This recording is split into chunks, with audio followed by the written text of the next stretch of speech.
Well,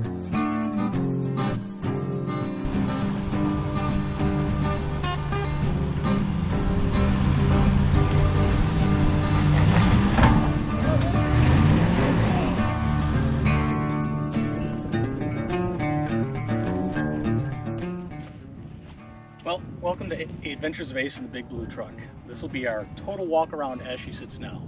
So if you've watched the history video, you know how we got from a stock Ram 1500 Bighorn that I use for hunting and driving around town into this Moab-ready rock-crawling beast with almost 140,000 miles and 10 years of life on her. We'll start at the front, work our way to the back. We'll cover all the mods that we put on the truck and why they're there.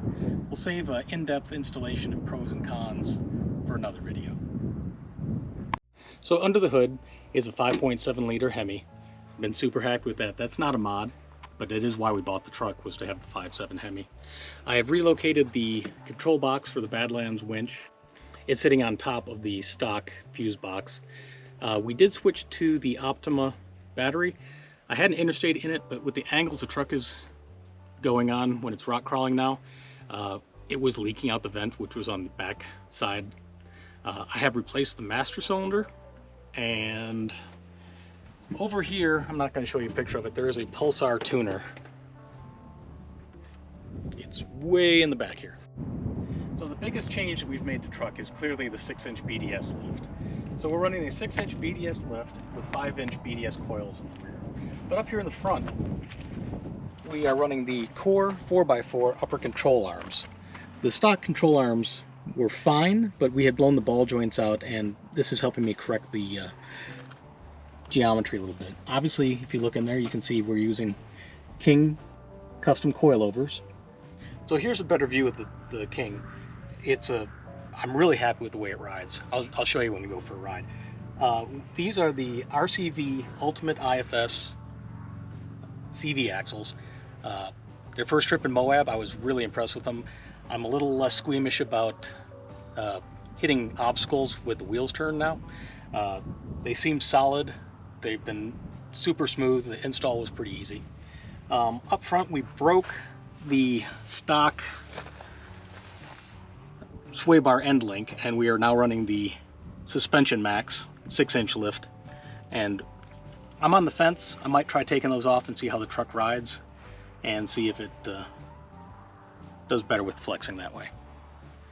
So tires now, we're running the BFG KM3s in 37 by 12.5 by 17, and those are on the Icon rebounds that we bought, oh man, it's gotta be like 5 years ago now, and those are 17 by 8.5 with a 0 offset.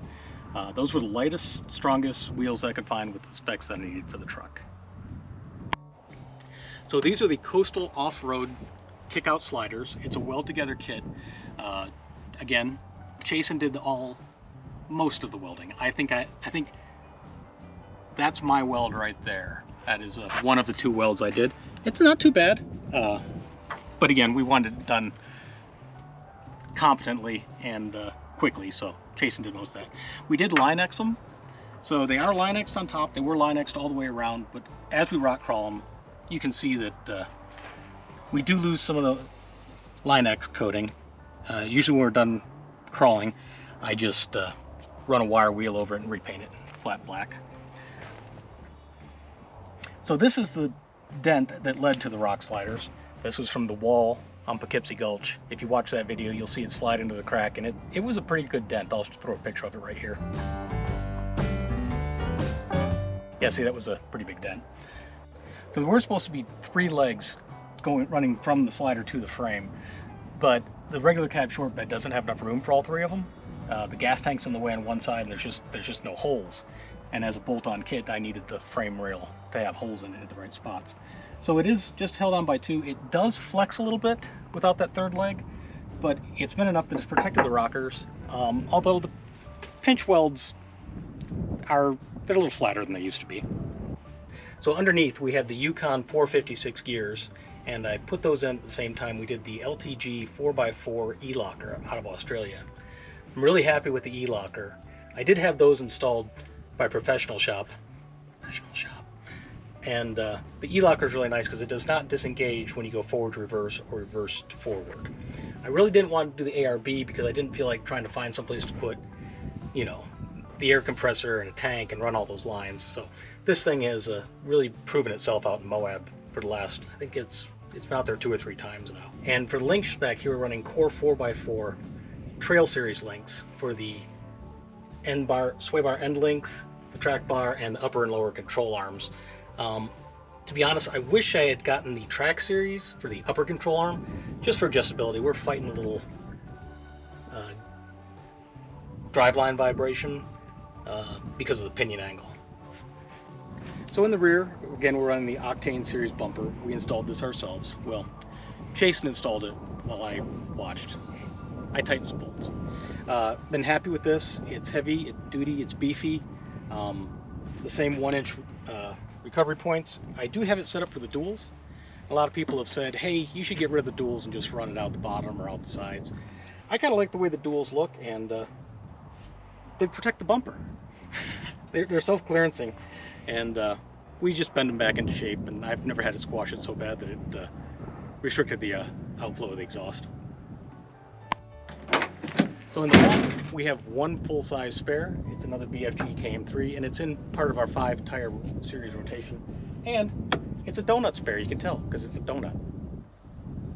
So we did upgrade the brakes. We're running EBC BSD slotted rotors in the front with the extra duty EBC light duty truck pads and our Amazon valve cover. And in the rear, we're running the USR slotted rotors. The backs don't do nearly as much work, especially with the weight of the back of the truck, and I just didn't see spending the money on the expensive rotors front and back. Oh, you recording? Yes. So we do have a new steering wheel cover. It's from Redline Goods.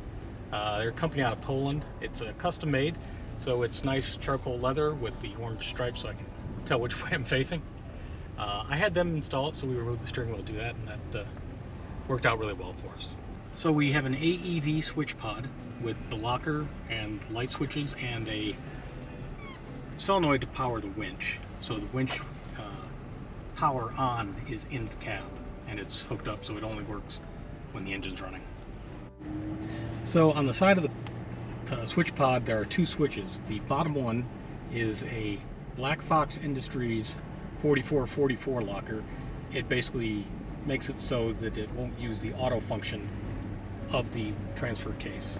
The other one is a safety switch, so I don't accidentally engage the locker while I'm driving down the highway reaching for a light switch. And of course there is a duck. My grandsons like the duck. The duck was gifted to me by one of those Jeep people, but I'm not a Jeep duck guy. It just, grandkids like it, so it keeps us company. Hey folks, thanks for sticking around for the full walk around of the truck. Just so you know, I'm not sponsored by any of these companies. Every single part you saw today, I bought and paid for myself. And yeah, all this stuff on her, the lift, the rockers, the sliders, the winch, the big tires, none of it is there for show. Every bit of it has a real job to do out on the trails, and that's why she's built the way she is. From that stock Bighorn we brought home 140,000 miles ago to this Moab rock crawler, truck story is still being written. If you enjoyed this one, hit that like button, drop a comment, and let me know which mod you'd like me to do an in-depth on first. It'll be a couple of weeks. I gotta go get some work in to pay for the next round of mods, but I'll get it done. Thanks for riding along, everyone. See you on the next adventure.